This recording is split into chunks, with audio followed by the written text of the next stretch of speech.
Rakit PC spesial 1000 subscriber. Giveaway-nya kapan, Bang?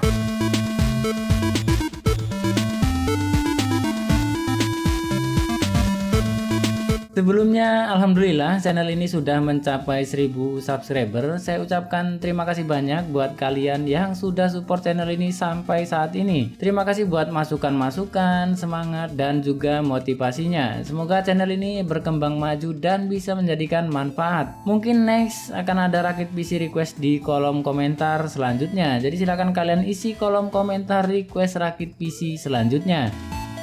Hampir semua komponen yang dipakai di rakitan kali ini X upgrade rakitan PC subscriber punya Bang Ikhwan dari Bangka. Ya kalau kalian masih ingat di video yang ini. Karena di sana katanya susah jualnya, jadi ya udah saya bayarin lagi aja. Kebetulan harganya juga cocok. Jadi Bang Ikhwan ini sudah upgrade beberapa kali. Yang pertama prosesor dari Ryzen 5 1400 ke Ryzen 5 5600. Terus upgrade RAM juga ke 32GB pakai tim RGB 3600 MHz. Terus kemarin upgrade PSU sekalian dengan GPU-nya. Jadi GPU-nya sekarang pakainya 6700 XT. Oke, ini komponennya mulai dari RAM ini Cube Gaming 16GB kit 3200 MHz. Ini 400.000 kemarin ya, jadi lumayan murah juga. Karena harga barunya sekarang juga sudah naik ya, sekitar 560 ribuan. Terus untuk PSU-nya FP Plus 600 ini 250.000. PSU ini tentunya termasuk seri low, tapi ya lumayan lah. Sudah flat cable dan pinnya juga lengkap ya. Sudah ada 2x8 pin CPU dan 2x6 plus 2 pin PCIe power GPU. Yang terakhir GPU-nya Sapphire Nitro RX 588GB yang special edition, ini 1 juta. Jadi totalnya kemarin saya bayarin itu 1,7 ya, sebenarnya 1,6, tapi karena ongkirnya ke tempat saya lumayan ya sampai 96.000. Jadi kemarin dibulatin jadi 1,7 juta. Nah ini Bang Ikhwan berarti sudah pakai kurang lebih sekitar 5 bulan ya. Kebetulan juga ada yang pernah nanya gimana nasib GPU-nya. Mungkin abang ini salah satu korban RX 580 gaming alias gagal mining. Mungkin itu maksudnya. Oke, perkenalan sedikit dengan GPU-nya. RX 588GB dari Sapphire Nitro Special Edition ini codename-nya Ellesmere. Dibekali 2304 stream prosesor, TDP-nya 185 watt dengan 1x8 pin ditambah 1x6 pin power. Sampai saat ini rasa-rasanya belum ada GPU 1 jutaan dengan performa gaming mumpuni di resolusi 1080p selain RX 580. Kalau ada bisa kalian masukkan di kolom komentar. Tapi ya itu tadi konsekuensinya GPU ini narik daya sampai 185 watt di penggunaan gaming berat. Yang bagi sebagian orang 185 watt itu berat ya bayar listriknya, padahal enggak juga. Ya sebanding lah dengan harga dan performanya alias price to performance. Ya kalau mau irit daya pakai Supra X lah. Itu mah motor bang. Ya memang kalau punya PC itu diturutin upgrade terus ya, nggak ada habisnya. Tapi ya menurut saya bener juga kalau upgrade-nya dari komponen second terutama PSU. Jadi ya mindsetnya beli PSU second itu untuk sementara aja sambil nunggu ada dana untuk beli PSU yang bagusan lah ya. Selain lebih aman dan tercover garansi, nantinya juga kalau upgrade GPU tinggal pasang aja. Jadi rakit PC itu perlu juga planning yang bagus juga. Untuk motherboardnya di sini saya pakai H110 yang sudah support generasi prosesor generasi 6 sampai 9 dari brand Arctech. Tapi sebelum kalian beli pastikan lagi ke sellernya karena ada dua tipe Arctech H110. Ada yang cuma support sampai generasi 7. Kelebihan motherboard ini sudah punya slot M2 NVMe dengan berbagai ukuran layout. Untuk bagian portnya masih ada port PS2, HDMI, dan yang ini sudah dibekali DisplayPort. Agak gimmick DisplayPort ya, tapi oke lah ya DisplayPort bisa kita colok-colokkan juga ke dual monitor. Selanjutnya ada DiSub 2x USB 2, 2x USB 3, LAN dan audio jack. Untuk prosesornya saya pakai Core i5 6500. Core i5 6500 ini memiliki 4 core 4 thread dengan codename Skylake, dibekali 6 MB Intel Smart Case, base clocknya 3,2 GHz dan boost clock sampai dengan 3,6 GHz. TDP-nya ada di 65 Watt. Prosesor Kirin 4 core dari DDR4 paling murah saat ini. Prosesor ini bisa kalian dapatkan dengan harga 500 ribuan.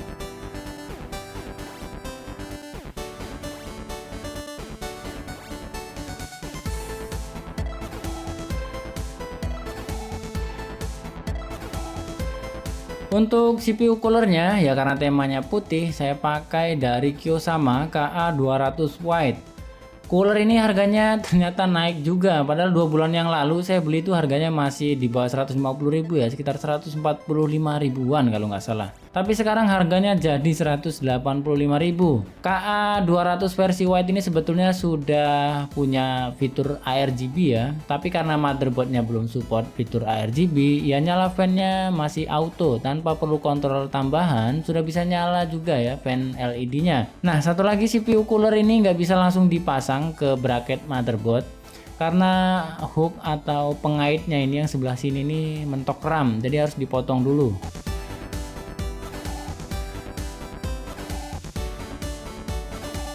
Oke, ini udah saya potong ya.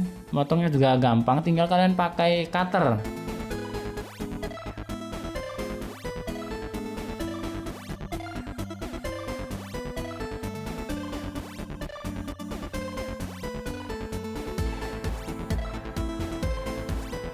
Di bagian sistem storage-nya saya pakai SSD SATA dengan kapasitas 256 GB dari Genuine, harganya 270 ribuan.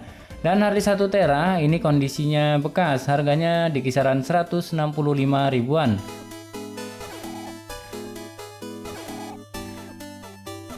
Untuk case-nya sudah pernah saya ulas juga di video sebelumnya. Case ini dari Aula Gaming tipe MG10. Casing murah yang sudah support I/O cooler 240 mm.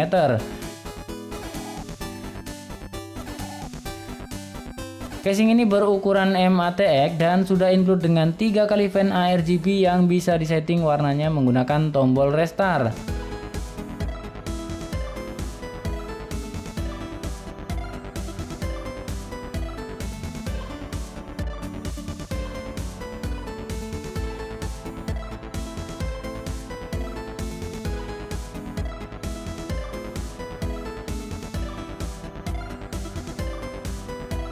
Untuk slot penyimpanannya disediakan 1x2,5 inch dan 1x3,5 inch. Casing ini bisa kalian dapatkan dengan harga 400 ribuan.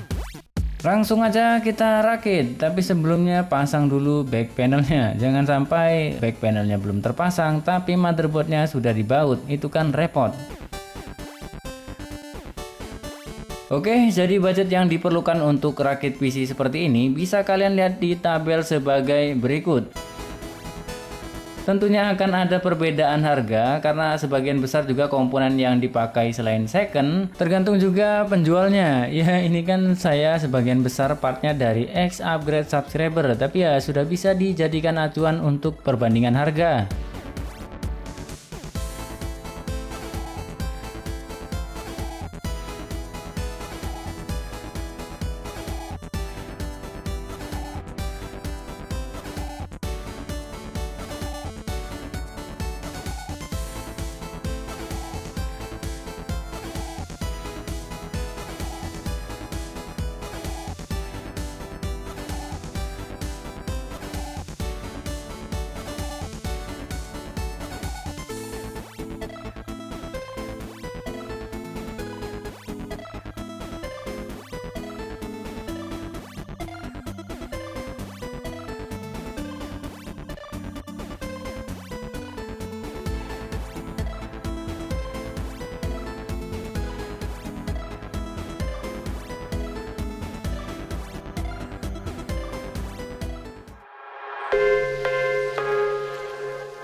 Di kondisi idle, PC ini menarik daya rata-rata di angka 70-an watt. Untuk mode pilihan warna LED fan-nya ada banyak juga ya, kurang lebih ada sekitar 12 mode, tinggal kalian pilih sesuai selera.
Langsung aja kita tes di penggunaan gaming. Yang pertama PES 2021, tapi nggak perlu lah ya, sudah pasti melayang gamenya. Ini di video rakitan sebelumnya pakai Core i5 generasi 4 dan VGA-nya rank 484GB juga masih enteng.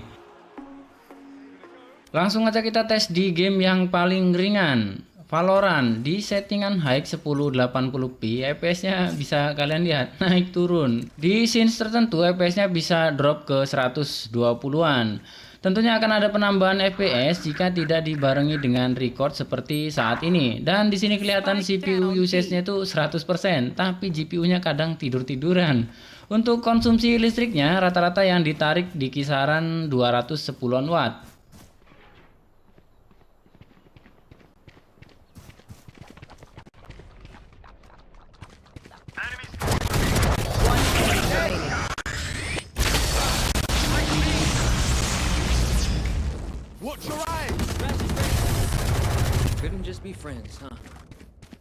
Game yang selanjutnya MotoGP 22. Game ini menarik daya paling banyak dari semua pengujian game yang ada di video kali ini. MotoGP 22 masih sangat lancar dimainkan di settingan high di resolusi 1080p. Daya yang ditarik mencapai 320-an watt. Untuk simulasi tagihan listriknya kita anggap penggunaan gaming sehari 6 jam berarti ya sekitar Rp3.000.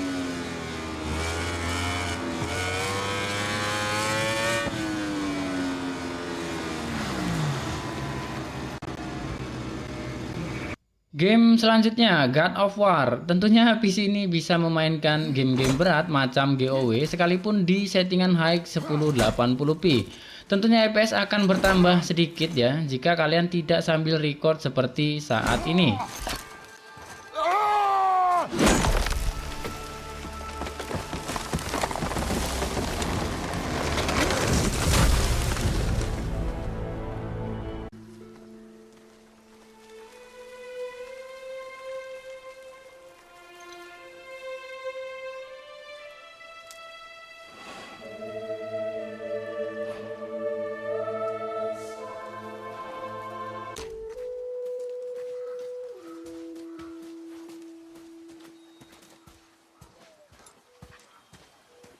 Still want me to tie it to the boat?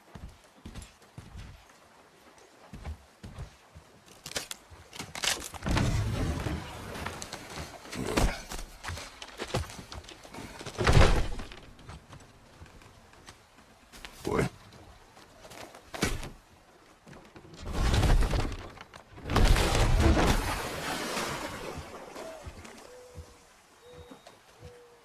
That is enough.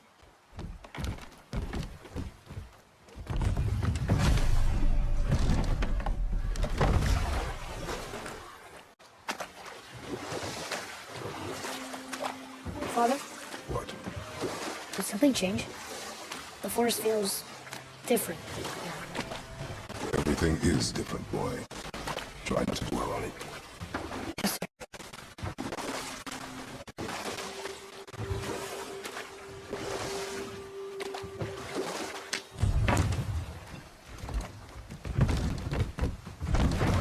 Spider-Man Miles Morales, game ini masih bisa dimainkan di settingan high 1080p tapi dengan bantuan FSR. Ya walaupun kualitas FSR burik tapi ya lumayan lah.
GTA 5 di settingan very high 1080p, FPS-nya juga mantap. Jadi kayaknya nggak perlu ditanya, main GTA roleplay ya pasti enteng lah. Cuma saya belum sempet download gamenya. Kebetulan kemarin ada subscriber yang minjemin akunnya. Ya mungkin next lah ya kita coba GTA roleplaynya.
Yang terakhir Forza Horizon 5 di settingan high 1080p ya masih sangat lancar dimainkan di PC ini.